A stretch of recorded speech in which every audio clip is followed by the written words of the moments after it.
Zweig Group invites all AEC industry leaders to the 2024 AEC Small Business and Entrepreneurship Forum, the premier event for small firms in the AEC sector. Experience innovative strategies and insights on May 21st, crafted by Zweig Group's industry experts. Engage in keynotes and interactive sessions focused on recruitment, retention, and business growth. Join Zweig Group for this unique networking opportunity and take your business to new heights. Secure your spot today and be part of the AEC industry's future. Visit zweiggroup.com for more information. The Zweig Group team looks forward to welcoming you.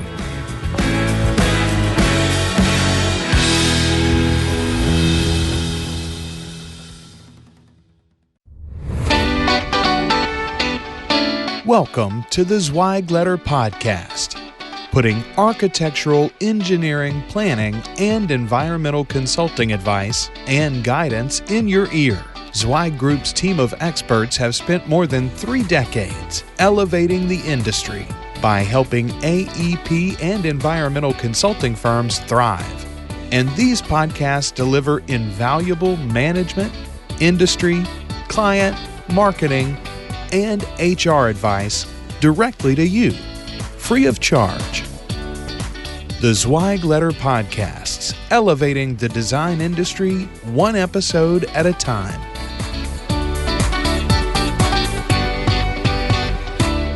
Hey folks, and welcome to another episode of the Zweig Letter Podcast. I'm your host, Randy Wilburn, and I'm excited to be with you today. I am sitting here, I'm not physically sitting here because he's where he is and I am where I am, but I'm here with Raouf Ghali, who is the CEO of Hill International. And for the uninitiated, Hill International is one of the largest construction management firms in the world.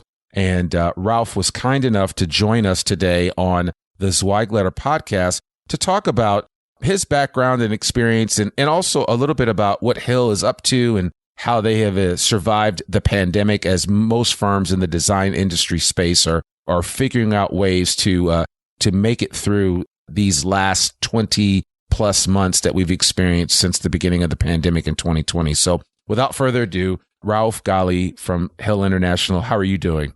Good morning, Randy. I'm doing great. How about you? I'm doing good.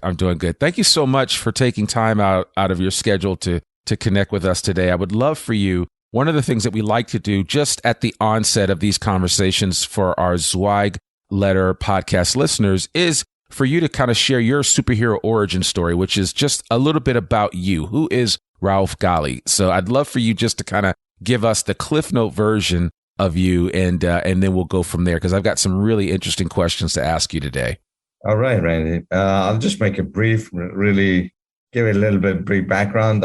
I've been with Hill since I joined Hill in September 1993. Been with them since then. I came into Hill really to help them start up what was a very small international organization. They had just received a new contract in Armenia, which is in Asia. One of the first, if not the first, loan that was given by the European Bank for Reconstruction and Development. It was for a power station. So I went out there really on a project really to realize it. And it was the first of its kind where they had Russian technology being coupled up with Western technology in order to generate power in Armenia. It was during the time when there was conflict between them and Karabakh, in Karabakh with Azerbaijan. So they were really peculiar times, but it was fun. We completed the project. And from then on, we started looking at how do we grow the international, grew the international, and the rest is history, as they say. Yeah, it is. It is. And I looked at the arc of your career, and you have just basically risen through the ranks. Most recently, you were president and COO of Hill International before you ascended into the CEO role. Can you talk a little bit about did you imagine being at this position and this point in your career with Hill? No, you need to understand that the company was really, it was a family business. It started as a family business, and the founding family were always at the helm. I was close to them. We grew the company from a small local US company of probably 250 people strong when I first joined them to what it is today. A lot of the growth and organic growth came out of the international, and then we did a lot of acquisitions in the US. So while I was president and COO, the founding family were still in the company. They then have exited since then. We divested some parts of the company because we had gone into some debts. We divested the claims group, which was really the founding portion of our firm, paid down our debts, reorganized the company, went through a fearless profit improvement plan, which is really downsizing our overhead and general administrative expenses. And then I was appointed by the board as the CEO and took over in 2018, in October 2018. Yeah, well, I mean, that's a tremendous story. And you guys have grown now. I mean, how many people are you currently, staff-wise, around the world? We're 3,000 plus strong right now. Wow. We had peaked before we divested. We had peaked at around 4,500, and we intend to get there and exceed that number very soon. Okay. All right. Yeah, I would imagine with all the work that's coming down the pipeline. So let's, Raouf, I would be remiss if I didn't talk about the elephant in the room. And I find myself talking about this everywhere I go. But, for the design industry, the pandemic has created some unique opportunities and unique obstacles, right? And so I would be curious to know how you and Hill have come out of the pandemic in the global space. And where are you guys standing right now in terms of how excited you are about the future, some of the challenges that may lay ahead? So I'd love to just kind of get your perspective on the pandemic and how it's impacted Hill. Sure, Randy. Randy, the good part is that we as an organization went through a lot right before the pandemic. I talked a little bit about selling off the claims group, going through a restructuring and tightening the belts and really cutting down a lot of our overhead. 2019, we had a record year of new bookings. And as we thought we were about to take off, the pandemic hit us like everybody else with really it was a complete surprise of how fast things turned out to be. But luckily enough, we had endured a lot of difficulties a year and a half ago. So we were pretty lean on our overhead. We also were very fortunate on the fact that probably 90% of our construction was deemed as necessary construction, so it did not stop. So we had about 90% of our workforce really secured and stayed on. We did certain cuts. We tightened the belt on a lot of things that we could do without. And by doing that, we looked at very efficient ways of how can we continue working. We couldn't go back to the office. Our IT was very, very fast in adapting to the times. And we created hubs where we could really work from home much faster than anybody else could do. We actually closed down all our offices. I think we were one of the first firms. If you remember right, the pandemic hit around March 15th, 2020. I think by March 22nd, the following week, I had closed offices all around the world to keep ourselves safe.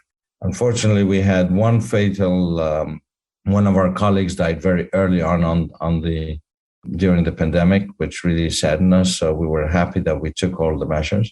But we have come out actually much stronger. We kept our costs very lean, and we substituted some of the losses that we got because of the pandemic with finding new ways, new services, new ways to be able to support existing and new clients.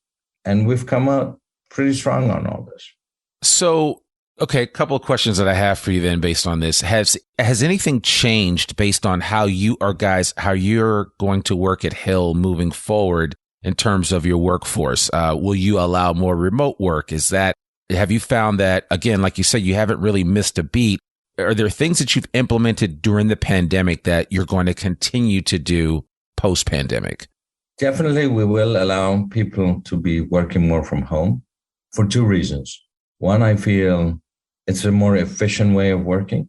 We've learned that there is efficiency by allowing people to control their time more, when they can work and how they can juggle their private life, personal life with work. We created a environment where we're saying 50% on an average will be working from home and 50% in the office. And you need some office time because you need team building. You need to be able to mentor some of your colleagues and employees as they come up in the ranks. And having it 100% just from home, I don't think is a very good workable environment. Having 100% only in the office is also something that I think the millennials would not really like. And we want to attract the best talent there is in our industry. And therefore, we have to adopt. There's also an advantage of doing all this. And that is, it's a opportunity for us to look at the office space requirement that we have. So we're going to have some shrinkage in real estate that we do, and we're going to invest it in our business. Yeah, that makes perfect sense. Raouf, I hear design firm leaders saying that all the time here in the United States. I mean, they all are rethinking how they do work, where they work, and ultimately what are their real estate needs look like in the future. So I think it's going to be interesting for everybody moving forward. There are going to be opportunities to pare expenses. There are going to be opportunities to increase things like personal and professional development for their employees. So I think it's all the way around. I think there's some real upside opportunities here. So let me ask you, on the business practice side, from the pandemic itself, from a project management perspective at Hill, what were some of the most important lessons you learned about this pandemic, that created an awareness for you around how Hill was doing business that you were able to modify outside of the whole remote work and all that? We get all that, but were there any other practices from a construction management standpoint, from a project management standpoint, that you've been able to modify that you've benefited from? Yeah, there were. I mean, we used a lot more technology, and not just from working from home, but for example, inspection services.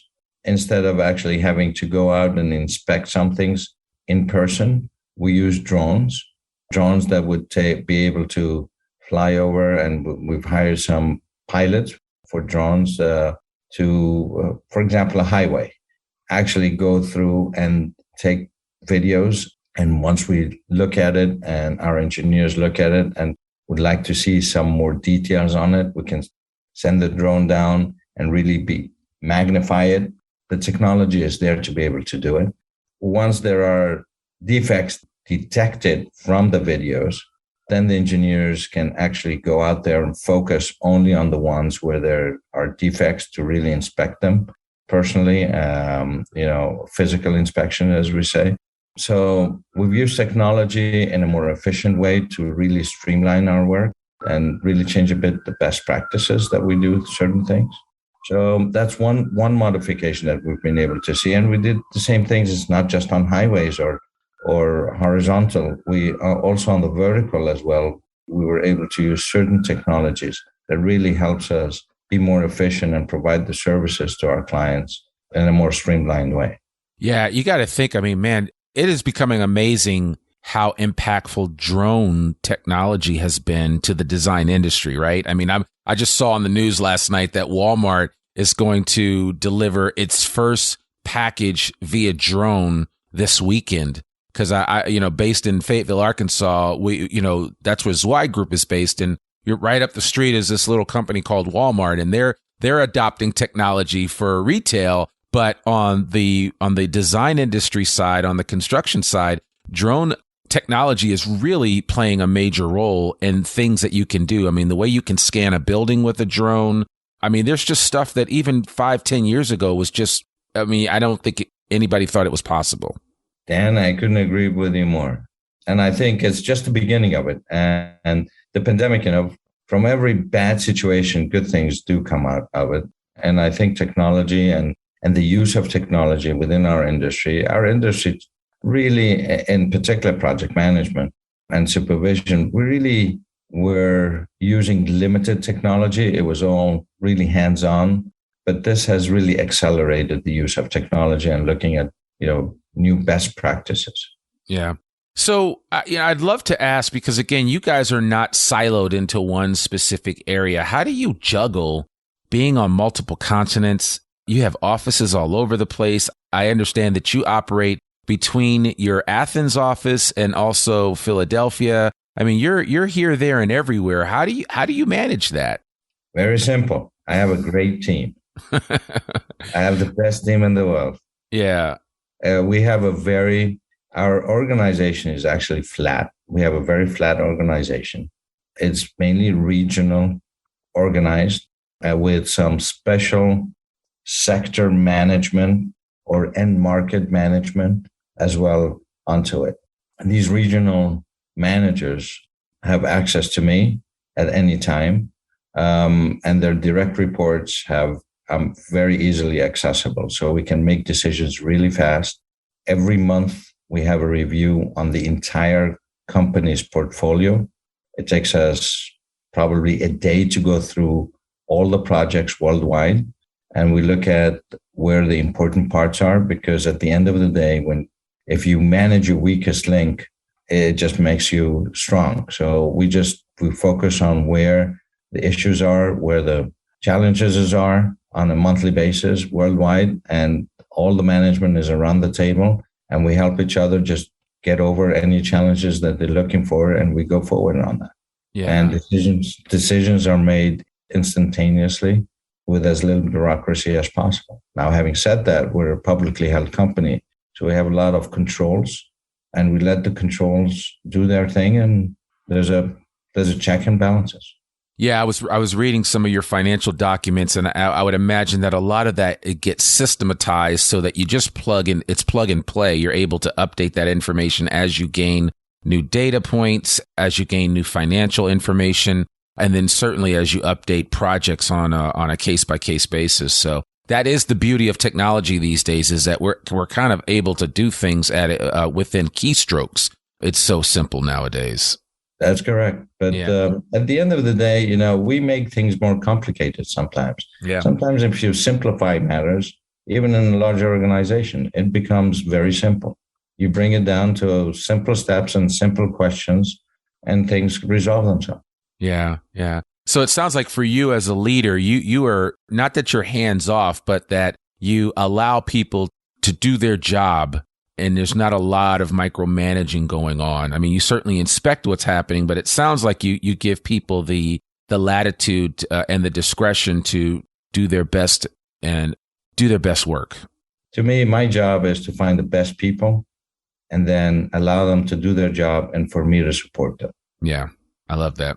So let's just talk about this whole issue about, working in an organization that is on multiple continents. You have to be aware of local situations everywhere that you have an office. So, I mean, I know you work in the US, the Eurozone, the Middle East, and Asia. So how do you view each of those different areas, and are you bullish about just growth overall happening across the board? Or, do you just closely monitor each area and you adjust accordingly depending on where you're doing business? Each area, and then let me just a little bit. Oh, you forgot one area, which is Africa. I'm sorry. Yes, our colleague, in case they hear that they don't think I'm ignoring them. Everybody's got to be treated correct. I apologize about that. Yeah, how did I forget the continent? So and we're very proud of the work they're doing there as well. We're proud of every region that we're working in.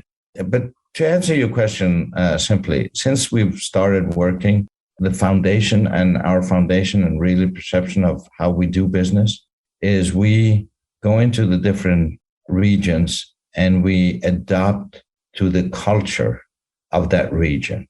We do not impose our culture. We adapt to their culture, but we bring in best practices.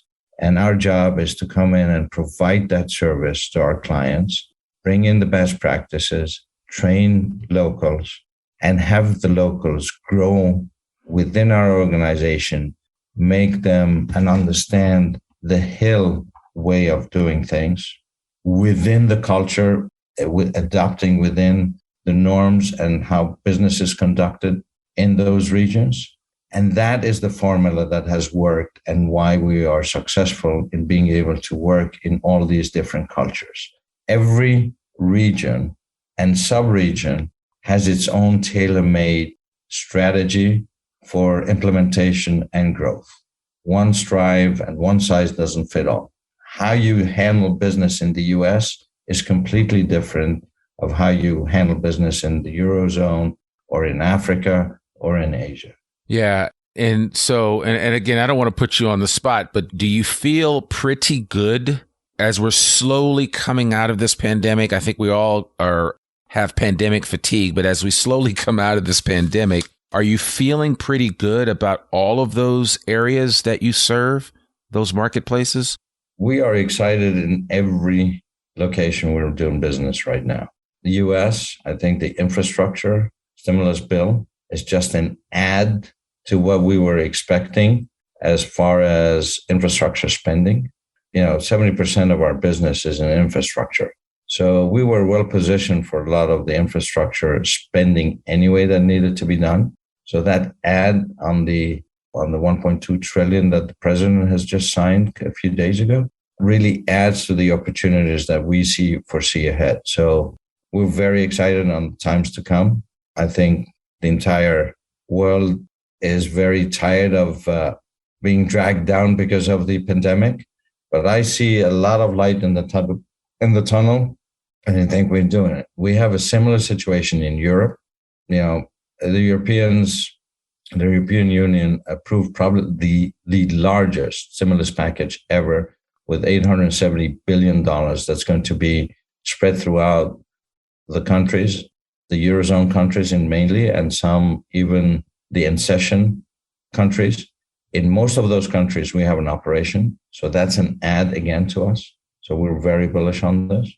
Africa and North Africa, where really we're doing business, has been a very, very, the business climate in the last 2 to 3 years has been very positive. Even with the pandemic, there has been a lot of activity going on.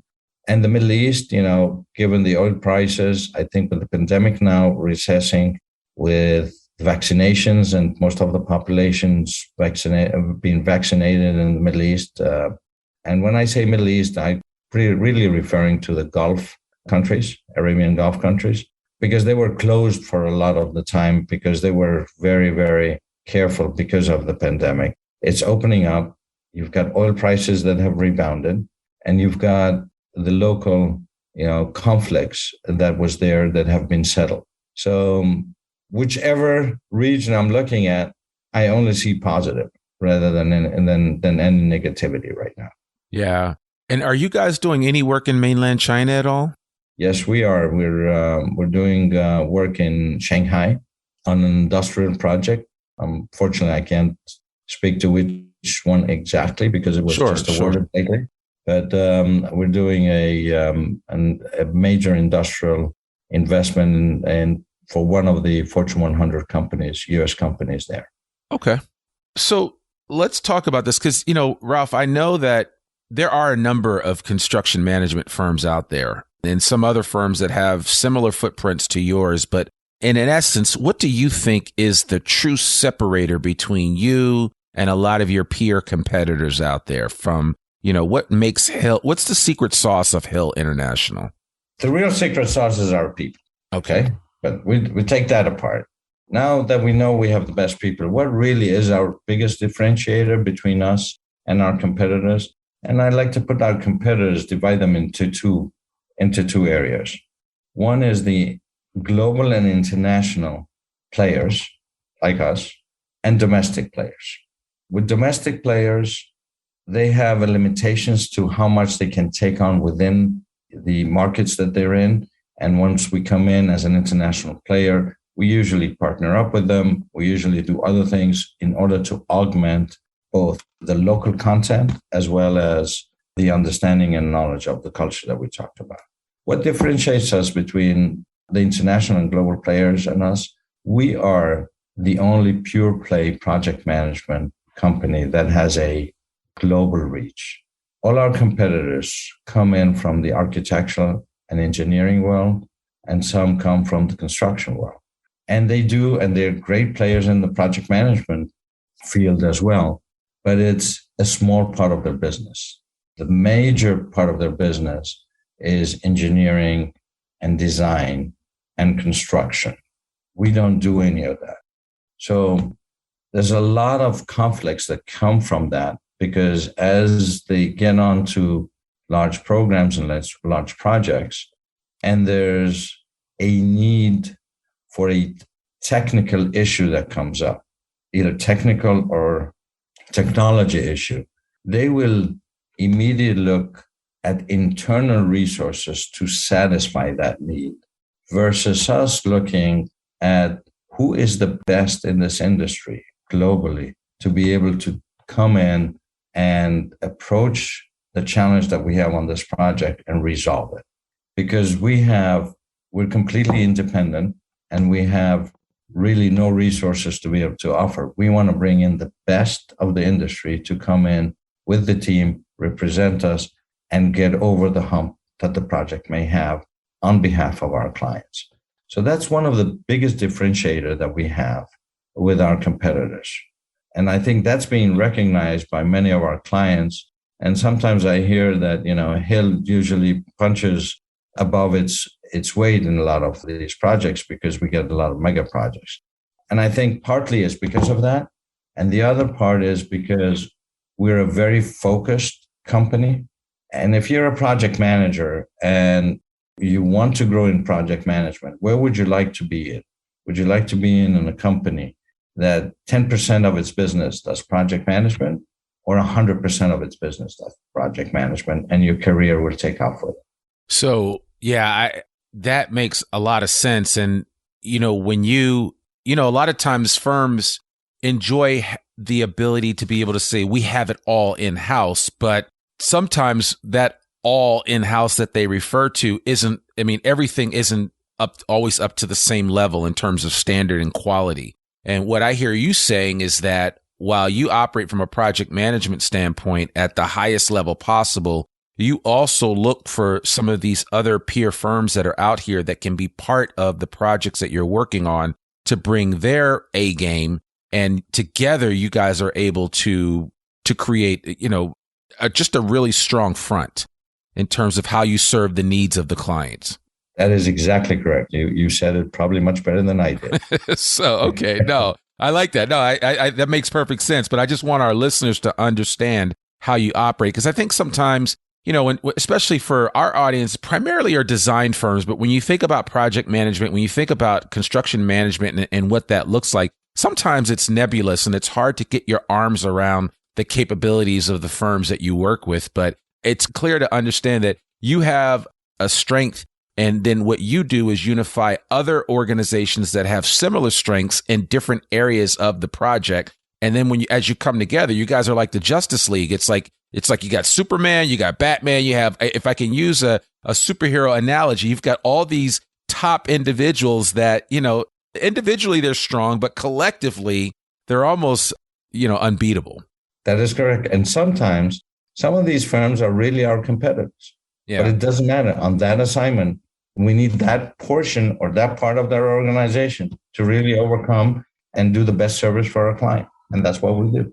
And so that means you just really walk the walk of putting the client first in every situation to serve their need. Unless we'd rather say we put the project interest first. Right. Because we all work on one principle. If the project is successful, everybody else succeeds. Successful. Yeah. Okay. All right. So outside of everything that we've kind of talked about, and as you've been in this CEO role now for a couple of years, and of course you ascended to the CEO role right before the pandemic started. So you've only been, really trying to put out fires as a CEO, as a leader of a growing company. What are one or two of your biggest, hopes for the future for Hill and for the industry? Well, I think, like I said, construction really never stopped. It got delayed. Pandemic created a lot of unfortunate delays in a lot of things. I think these are all going away. What I'm hoping for is we go back to being aggressive on, there's a lot of construction that has been put on hold, that has been delayed, that it all comes back. We know that the supply chain is really right now being challenged because production, because of the pandemic, was slowed down a lot, and you have a peaks in demand on certain things. But I think, again, I believe production is going to catch up within the next, if I was guessing, man, probably by mid 22, you're going to start seeing that production is catching up with demands and things are going to come down. And a lot of these inflationary issues are going to start coming back down. We've all read a lot of things on this, and I'm a firm believer that it will be. But I think that there's a big need worldwide for growth and for getting back to a life that is a new normal life, but one that has a future. And I believe the planet has a lot of future. I mean, we're looking at not just the infrastructure works, but we're going off with new technologies, with electrical vehicles, with alternate power sources, with environmental issues that create the need for more construction, put a lot of people at work so that we can also protect our planet for the future. Okay. So 2021 is, as we wind up here, the 45th year of Hill International. Obviously, as you've shared over the past 30 minutes, that it's been a really unique and remarkable journey that you've experienced.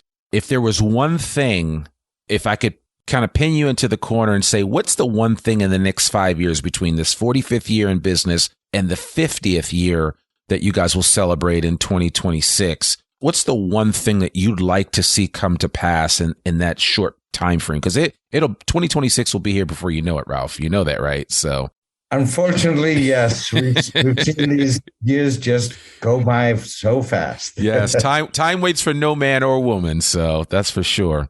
That is true. The one thing, I want Hill to be the employer of choice for the project management and construction management services on a worldwide and global level. Because if we're that, we know that we're just going to continue have future for all our people and all our clients, and we are serving them correctly.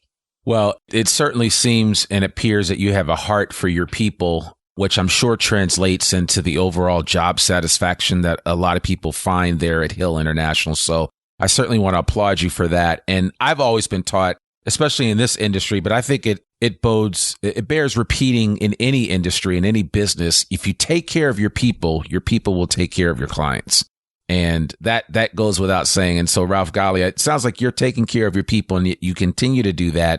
And that by the time 2026 rolls around and you guys are celebrating your 50th anniversary, you'll have some higher plateaus that you will have reached and that you guys are going to continue to grow. So thank you so much for sharing your story and sharing what Hill International is all about. We really appreciate you taking time out of your schedule to do this.